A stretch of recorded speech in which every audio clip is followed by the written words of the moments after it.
잠언 18장 우리 21절 우리 한 절에 있는 말씀만 우리 함께 읽도록 합니다. 죽고 사는 것이 혀의 힘에 달렸나니 혀를 쓰기 좋아하는 자는 혀의 열매를 먹으리라. 아멘. 우리 지난 시간에 이제 지혜로운 삶, 악한 여가 하는 말에 귀를 기울이지 말고 누군가의 허물을 거듭말하기보다는 덮어줄 줄 아는 자가 되고, 누가 옳으냐 시비를 멈출 줄 아는 것이 지혜로운 삶이라 그랬어요. 오늘 18장을 와서 봐도 이 지혜로운 삶의 가장 큰 특징이 뭐냐면 말에 있음을 우리에게 거듭 말하고 있는데, 오늘 읽었던 21절 다시 한번 읽어볼까요? 시작. 죽고 사는 것이 혀의 힘에 달렸나니 혀를 쓰기 좋아하는 자는 혀의 열매를 먹느니라. 아멘. 죽고 사는 것이 혀의 힘에 달려 있을 정도로, 그러니까 말 한마디가 사람을 죽일 수도 있고 사람을 살릴 수도 있다는 겁니다. 예전에 어떤 남자분이 자신은 아내가 하는 말 중에 제일 듣기 싫은 단어가 하나 있대요. 그래서 그게 뭐냐면 여보, 이 말이 제일 싫대요. 그래서 왜 그 말이 제일 싫은가 그랬더니 항상 아내가 잔소리를 시작할 때 여보 이렇게 부르고 나서부터는 막 잔소리를 한대요. 그래서 제일 듣기 싫은 소리가 여보, 이 말이 제일 싫다는 거예요. 어쩌면 참 사람은 단순합니다. 말 한마디에 막 용기를 얻을 수도 있고 힘을 얻을 수도 있는가 하면 말 한마디에 막 이렇게 실망하고 낙심할 수도 있는, 정말 죽고 사는 것이 혀의 힘에 달렸는데, 오늘 본문에 보면 그래서 세 가지 말을 조심할 것을 말씀하고 있는 것을 보게 되는데, 첫 번째는 악인을 두둔하는 말을 조심하라, 이렇게 우리에게 말씀합니다. 5절에 있는 말씀 한번 읽어볼까요? 시작. 악인을 두둔하는 것과 재판할 때 의인을 억울하게 하는 것이 선하지 아니하니라. 아멘. 악인을 두둔하는 일이 있고 의인을 억울하게 할 수도 있다는 거예요. 언제 그러냐면 재판할 때 그럴 수 있다는 거예요.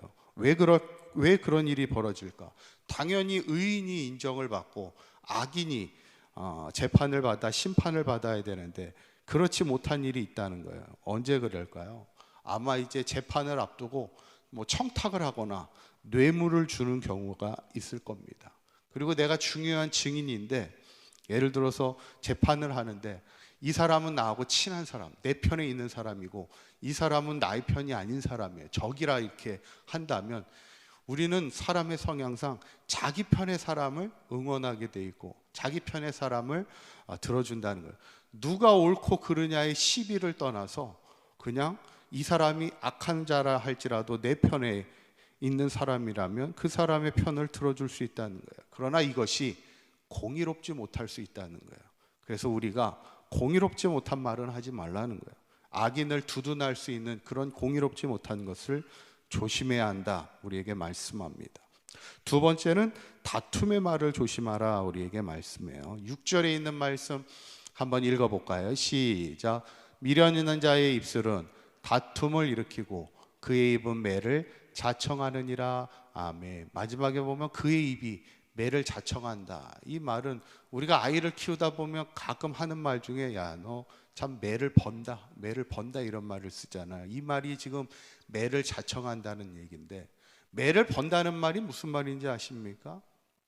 매를 번다는 거는 매를 때려서라도 그것을 하지 못하게 해야 된다는 그런 말입니다. 그만큼 네가 지금 하는 행동이 어리석다는 거예요. 그래서 빨리 어리석음을 막기 전에 그치라, 이런 얘기입니다. 여러분, 어떤 사람이 그 입이 매를 자청하느냐? 다툼을 일으키는 말이라는 거예요. 사실은 왜 다툼이 일으키는 말이 어리석은 말일까? 여러분, 사람이 보통 이렇게 다투게 되면 어떻게 돼요? 그 사람과의 관계가 무너지게 됩니다. 그러니까 결국엔 뭐냐면 우리가 인생을 살면서 사람과의 관계가 무너지면 아무 의미가 없죠. 우리는 어떻게 보면 누군가가 있기 때문에 살아갈 힘이 있는데 그 누군가를 잃어버리는 다툼의 말은 절대로 지혜로운 인생이 될 수 없고, 그래서 미련한 인생이 되는데, 가끔 보면 이제 다툼을 일으키는 말이 뭘까? 이렇게 가만히 보면 첫 번째는 공격적인 말입니다. 이렇게 누군가랑 항상 얘기할 때 말투 자체가 이렇게 공격적인 분들이 있어요. 이 공격적인 말투를 조심해야 되고, 두 번째는 부정적인 말을 하는 사람, 항상 상대방의 말에 대해서 늘 부정적으로 얘기하는 사람이 있어요. 상대방. 그러면 그게 결국 다툼이 됩니다.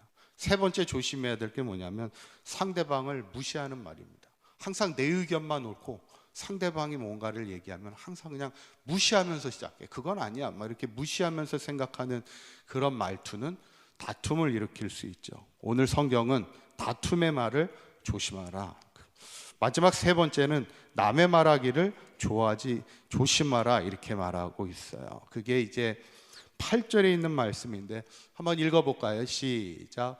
남의 말하기를 좋아하는 자의 말은 별식과 같아서 뱃속 깊은 데로 내려가느니라. 아멘. 이거 잠깐 띄워주시면, 우리가 보통 남의 말하는 거를 뒷담화라고 그러잖아요. 그래서 사람은 참 남의 흉을 보는 것을 좋아하는 성향을 가지고 있어요. 그래서 우리가 우스갯소리로 막 함께 친구들하고 모여 있다가 함께 막 얘기하고 있다가도 화장실을 못 간대잖아요. 왜 화장실을 못 가요?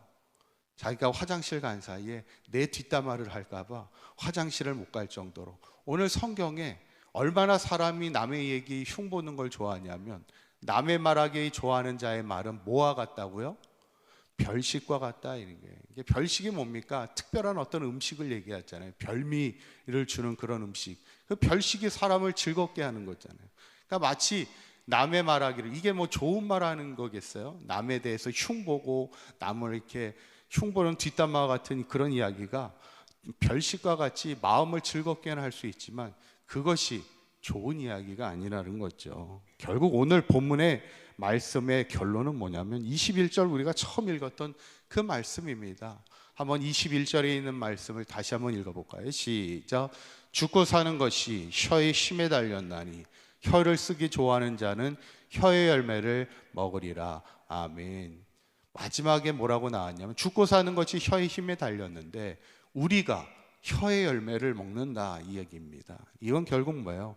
우리가 한 말에 대해서 책임을 받게 된다는 겁니다.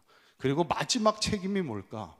우리가 한 말에 대해서 하나님의 심판이 있다는 것을 경고하고 있는 말씀이에요. 우리가 좋은 열매를 먹는 인생이 돼야지, 우리가 잘못된 말로 인해서 악한 열매를 먹는 인생이 되지 말기를 세 가지 조심하라는 거예요. 악인을 두둔하는 말, 그러니까 공의롭지 못한 말을 하지 말고 다툼의 말을 조심하고 남의 흉을 보거나 남의 허물을 자꾸 들춰내는 그런 말하기를 좋아하지 말라, 오늘 말씀하고 있는데, 우리가 정말 죽고 사는 것이 혀의 열매라면 우리 사랑하는 사강교회 모든 성도님들이 사람을 살리는 말이 돼야지 사람을 죽이는 말이 되지 않기를 바라며, 항상 우리의 말을 통해 우리의 가정과 우리의 이웃과 우리의 모든 성도들과 모든 사람들의 관계를 늘 지혜롭게 아름답게 세워갈 수 있는 저와 여러분들의 삶이 될 수 있기를 주님의 이름으로 간절히 축원합니다. 기도합니다. 고맙고 감사하신 하나님, 죽고 사는 것이 혀의 힘에 달려 있음을 기억하게 하여 주시옵소서.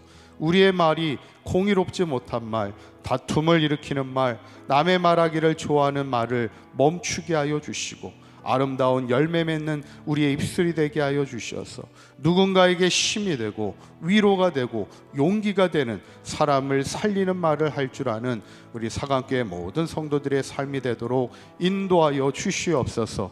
오늘 하루도 우리가 하는 모든 말과 우리의 입술의 모든 말과 우리의 모든 행실이 하나님의 기쁨이 되게 하여 주시고 우리의 가정과 교회와 이웃과 누군가의 힘들고 어려운 이들을 세워갈 줄 아는 믿음의 아름다운 섬김의 삶을 살아가는 우리 모두가 되게 하여 주시옵소서. 우리 주 예수 그리스도의 이름으로 기도하옵나이다. 아멘.